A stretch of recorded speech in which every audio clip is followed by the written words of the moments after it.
आज जैसे कि हमने जिक्र किया, दिल्ली की ये सबसे बड़ी खबर है और इसको लेकर बहस भी जरूरी है। दिल्ली महिला आयोग की अध्यक्ष स्वाति मालीवाल हमारे साथ जुड़ी हुई हैं। स्वाति जी, बहुत स्वागत है आपका जी दिल्ली एनसीआर हरियाणा पर।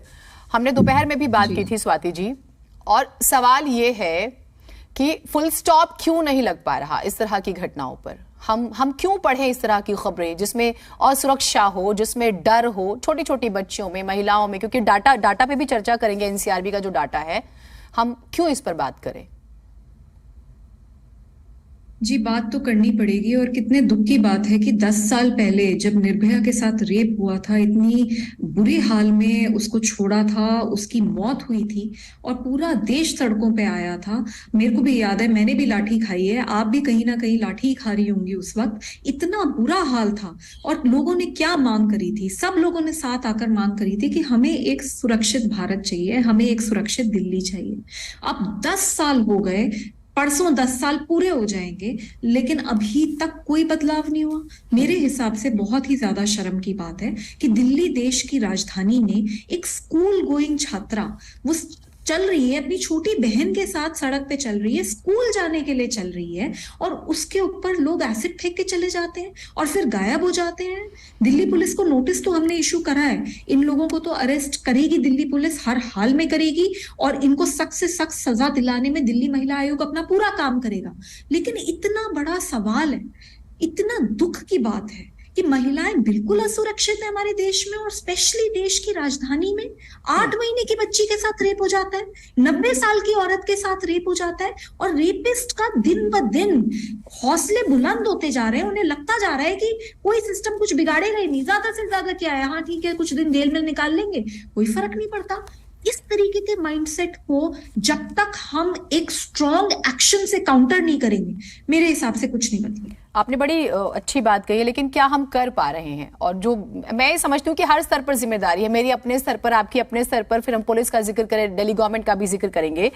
जो डाटा कहते हैं एसिड अटैक का, जो होम मिनिस्ट्री की तरफ से सदन में रखा गया मॉनसून सेशन में, स्पेशली 2018 में 131 मामले सामने आते हैं, 2019 में 150, 2002 में 105, यानी कि 2018 से 20 के बीच में 386 मामले सामने आते हैं। लेकिन दुख की बात यह है कि सिर्फ 62 जो लोग थे 386 मामले में जिन्हें सजा मिली। तो क्या लॉ जो है, जिसमें कहा जाता है कि अगर कोई किसी पर अटैक करता है, एसिड अटैक, तो उसे मिनिमम 10 साल की सजा है और आजीवन कारावास भी है, उसे और सख्त करने की जरूरत है? जी, मेरे हिसाब से तो बिल्कुल और सख्त करने की जरूरत है, कानून को भी और पूरे प्रक्रिया को। क्योंकि आप ये देखिए, ठीक है 62 लोगों को ये दिखाया जा रहा है कि लोअर कोर्ट से सजा मिली, पर क्या हाई कोर्ट में भी वो सजा मेंटेन रही? क्या सुप्रीम कोर्ट में भी वो सजा मेंटेन रही? और एक्चुअली सजा मिली तो कितने सालों की सजा मिली? और क्या उनको बिल्किस बानो के रेपिस्ट की तरह छोड़ तो नहीं दिया गया? तो बहुत सारे सवाल हैं, क्योंकि ये पूरा का पूरा सिस्टम मेरे हिसाब से, चाहे वो बिल्किस बानो का रेप केस देख लें, चाहे वो छावला की लड़की का रेप केस देख लें, चाहे वो राम रहीम की पेरोल देख लें, एक तरीके से पूरे क्रिमिनल जस्टिस सिस्टम एक्सपोज्ड है इस देश का, कि कहीं ना कहीं सरकारें, हमारा सिस्टम एक तरीके से रेपिस्ट का साथ देते हुए दिखता है, एक क्रिमिनल का साथ देते हुए दिखता है, लेकिन उस महिला की कोई पूछ नहीं है। 8 महीने की बच्ची का रेप हुआ था फरवरी 2018 में, आज उस बात को 5 साल हो गए हैं, लेकिन अभी तक सजा नहीं हुई उस केस में।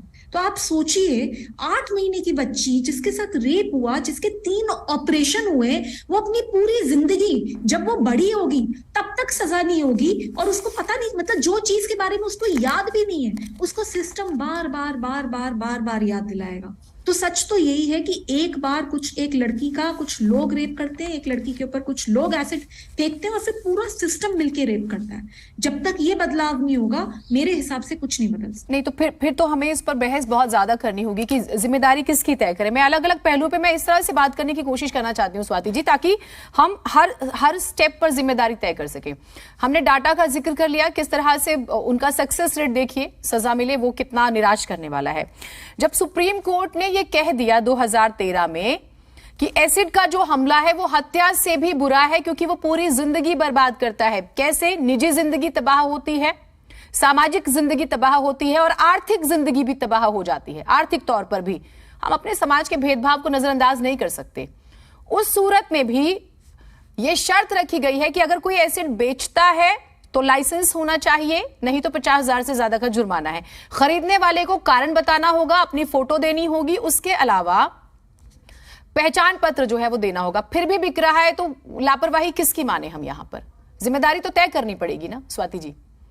ये दो लेवल पे है। मेरे को लगता है एक तो सबसे पहले तो बड़ा इंपॉर्टेंट है कि देश में कानून बन जाना चाहिए कि रिटेल सेल ऑफ एसिड पूरी तरीके से बैन होना चाहिए, और जो सजाएं हैं एसिड अटैकर्स की वो बहुत बढ़ा देनी चाहिए, जैसे कि बांग्लादेश में हुआ है और उसके बड़े अच्छे रिजल्ट भी आए हैं वहां पे। तो यहाँ पे तो केंद्र सरकार को ये कानून तुरंत मेरे हिसाब से बनाना चाहिए। बाकी राज्य सरकार जिम्मेदार है कि जो सुप्रीम कोर्ट का ऑर्डर है कम से कम वो तो इम्प्लीमेंट हो जाए। पूरी तरीके से बैन सही, पर कम से कम ये तो इंश्योर किया जाए कि आप जिसको एसिड बेच रहे हो उसका कोई प्रक्रिया हो, कोई आपने कोई सिस्टम बना रखा हो, कोई रजिस्टर्स हो, कोई उसकी फोटो आईडी प्रूफ हो, जो कि सुप्रीम कोर्ट ने कहा है।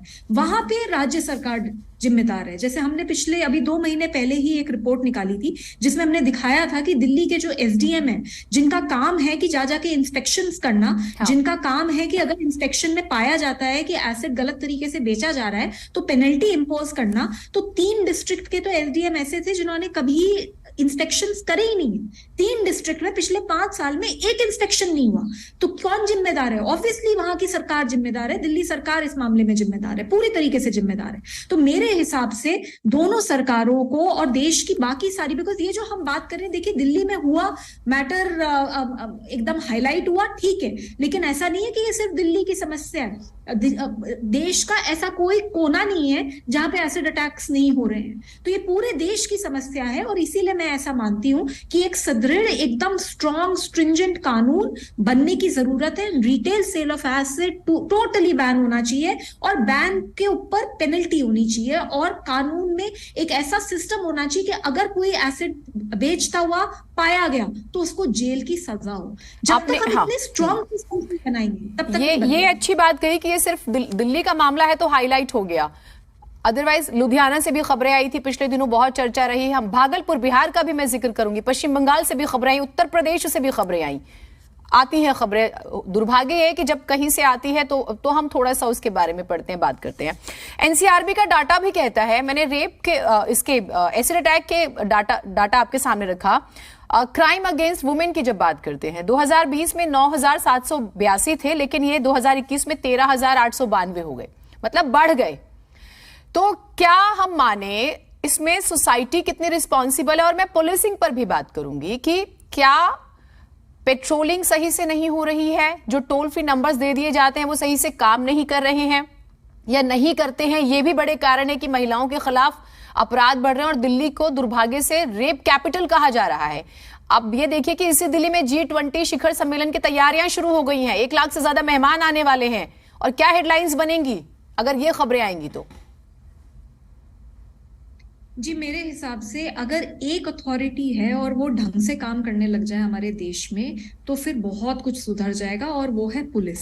दिल्ली महिला आयोग में पिछले 6 सालों में 1 लाख केसेस आए हैं। ये 1 लाख की 1 लाख महिलाएं, and many of the cases were class action cases, बहुत सारी महिलाएं उनमें इन्वॉल्व थी। तो ये 1 लाख से ज्यादा महिलाएं दिल्ली पुलिस की फंक्शनिंग से परेशान होके ही दिल्ली महिला आयोग आई है। क्योंकि ऐसा नहीं, अगर दिल्ली पुलिस अच्छे से काम करने लग जाए तो दिल्ली महिला आयोग की क्या जरूरत है, या किसी और अथॉरिटी की क्या जरूरत है। तो फैक्ट तो यही है कि चाहे हम पेट्रोलिंग देख लें, चाहे हम लोकल पुलिसिंग देख लें, चाहे हम इन्वेस्टिगेशन देख लें, चाहे हम लॉ एंड ऑर्डर मेंटेनेंस देख लें, कहीं ना कहीं पुलिस इस पे पूरी तरीके से खरी नहीं उतरती है, और पुलिस की जवाबदेही तय करने वाला मेरे हिसाब से कोई नहीं। आज अगर आप पुलिस में, दिल्ली का मैं एग्जाम्पल लूंगी, किसी भी पुलिस स्टेशन में चले जाइए, बाकी पूरे देश का यही हाल है, वर्ष ही होगा। अगर आप दिल्ली के किसी भी पुलिस स्टेशन में चले जाइए, हर पुलिस स्टेशन अपनी सैंक्शन स्ट्रेंथ से आधे पे काम कर रहा है, और वो आधों में भी काफी लोग वीआईपी सिक्योरिटी में काम कर रहे हैं। तो जनता की सिक्योरिटी कौन करेगा? तो पुलिस की जवाबदेही नहीं तय होती, पुलिस की फंक्शनिंग की उनके रिसोर्सेज नहीं बढ़ाए जाते, फोरेंसिक्स को देख लीजिए। अब छावला वाला जो मैटर है वो इसलिए छूट गया क्योंकि फोरेंसिक जांच में भी बहुत सारी कमियां पाई गई, पुलिस की जांच में तो पाई गई। तो फोरेंसिक लैबोरेटरीज अगर स्ट्रांग नहीं होंगी, उनके पास प्रॉपर रिसोर्सेज नहीं होंगे। आज दिल्ली की फोरेंसिक लैबोरेटरी देख लीजिए, कितनी वैकेंसी पड़ी है वहां पे, कोई वहां पे उनको सुध लेने के लिए कोई नहीं है। तो इस तरीके से अगर होगा, या फिर जो कोर्ट्स हैं, फास्ट ट्रैक कोर्ट्स भी बन जाएंगे, और अगर वो फास्ट ट्रैक तरीके से काम नहीं करेंगे तो फिर क्या होगा? जब तक हर हाल में सजाएं नहीं होती, तुरंत सजाएं नहीं होती, प्रोसेस द्वारा सजाएं नहीं होती, तब तक एक डर का माहौल नहीं बनता। एक रेपिस्ट एम्बोल्डन फील करता है कि वो कुछ भी करेगा और ये सिस्टम उसका कुछ बिगाड़ेगा नहीं। तो मुझे लगता है कि जब बहुत इंपॉर्टेंट बात आपने कही है। संयुक्त राष्ट्र का जो एक मानक है, जो क्राइटेरिया होता है, वो ये कहता है कि 1 लाख लोगों पर 222 पुलिस वाले होने चाहिए। भारत में क्या स्थिति है? 156 है, और कहीं कहीं पर वो भी नहीं है। और होम मिनिस्ट्री का डाटा कहता है कि भारत में 5,31,737 पद पुलिस वालों के खाली हैं। यानी कि हम उन्हें कसूरवार एक पल के लिए ठहरा सकते हैं कि जी वो पेट्रोलिंग नहीं करते हैं, वो सुनते नहीं हैं, कम्युनिकेशन का गैप है, फ्रेंडली नहीं है, लेकिन वो प्रेशर में भी काम कर रहे हैं। तो मुझे लगता है इस पर भी बहस की जरूरत है। दूसरा, रिफॉर्म, पुलिस रिफॉर्म एक ऐसा विषय जिस पर बात नहीं होती, लेकिन बात होनी चाहिए कि उनको रिफॉर्म करने की सख्त जरूरत है। दूर दराज में, देहात में जाइए जहां इस तरह का क्राइम होता है, वहां पे आप कनेक्ट ही नहीं कर पाते हैं, खुद को लोग बोल ही नहीं पाते हैं। आपको लगता है कि इस पर भी बहस की सख्त जरूरत है? जी बिल्कुल लगता है, बिल्कुल एक्शन की जरूरत है। क्योंकि जैसे अभी हम लोगों ने नोटिस इशू किया, दिल्ली के सारे पुलिस सारे डिस्ट्रिक्ट्स में नोटिस इशू किया, और हमने जानने की कोशिश करी कि कितने सीसीटीवी कैमरा सारे पुलिस स्टेशन में लगे हुए हैं, चौकियों में लगे हुए हैं या नहीं, नाइट विजन के साथ लगे हैं या नहीं, ऑडियो फंक्शनैलिटी है या नहीं, क्योंकि ये सारा सुप्रीम कोर्ट के ऑर्डर्स हैं और यही पुलिस रिफॉर्म्स की बातें हैं। तो अभी जो वो डेटा सामने आ रहा है तो दिख रहा है कि कहीं पे लगे हैं, कहीं पे नहीं लगे हैं, कहीं पे ऑडियो नहीं है, कहीं पे नाइट विजन नहीं है। और ये तो दिल्ली देश की राजधानी की बात है, जहां पे दिल्ली महिला आयोग नोटिस पे नोटिस इशू कर करके सीसीटीवी कैमरास तो हर 3 महीने का मेरा प्रोजेक्ट है, हर 3 महीने में नोटिस जाते हैं। तो हम काम कर रहे हैं, उसके बावजूद ये हाल है। और बाकी दूर दराज के पुलिस स्टेशंस में देख लीजिए, क्या सीसीटीवी कैमरास हैं? अगर सीसीटीवी कैमरास होते तो यूपी में जो केस आया था कि पुलिस स्टेशन के अंदर पुलिस अधिकारी ने लड़की का रेप कर दिया, ऐसा हो सकता है क्या? तो इसलिए मेरे को लगता है कि पुलिस की जवाबदेही, पुलिस के संसाधन अगर बढ़ाए जाएंगे तब जाके कुछ बदलाव होगा। नहीं तो अगर आपने बहुत सारे पुलिस ऑफिसर्स लगा भी दिए पर उनको जवाबदेही नहीं करा तो कुछ नहीं बदलेगा। बहुत इंपॉर्टेंट है कि एक प्रॉपर सिस्टम से सारे रिफॉर्म्स में एक बहुत बड़ी बात कही जाती है हर बार की law and order and investigation को सेपरेट करो। आज तक दिल्ली में नहीं कर पाए, क्यों नहीं कर सकते भाई? आपने अगर जिन लोगों ने जाकर, अगर कहीं पे कोई वीआईपी मूवमेंट हो रहा है या कुछ करना है या कोई धरना हो रहा है, जिन लोगों ने वहां जाके लॉ एंड ऑर्डर मेंटेन करना है, उन्होंने ही इन्वेस्टिगेशन करनी है। तो ऑब्वियसली कि वो इन्वेस्टिगेशन ढंग से नहीं करेंगे। Swati ji, very important. स्वाति जी, एक बार महिला आयोग के ऑफिस जाने का मौका मिला, काफी पहले की बात है, 5-6 साल पहले की बात है। वहां पे सुबह ही महिलाएं जो हैं दूर दराज से आके बैठी होती हैं अपनी अपनी जो भी समस्याएं हैं लेकर। मैं आपसे ये समझना चाह रही हूं कि अगर वहां पर इतनी भीड़ है, क्या महिला आयोग और दिल्ली पुलिस के बीच में सब कुछ ठीक है? तालमेल, कोऑर्डिनेशन, कम्युनिकेशन? क्या महिला थाने बढ़ाए जाने चाहिए जिस पर बात नहीं होती? डिबेट हुई थी जब दिल्ली गैंगरेप हुआ था, तो कहा गया कि महिला थाने बनाए जाएंगे ताकि महिलाएं खुलकर बोल सके, एक फ्रेंडली एनवायरनमेंट हो। दूसरी बात यह है कि फास्ट ट्रैक कोर्ट।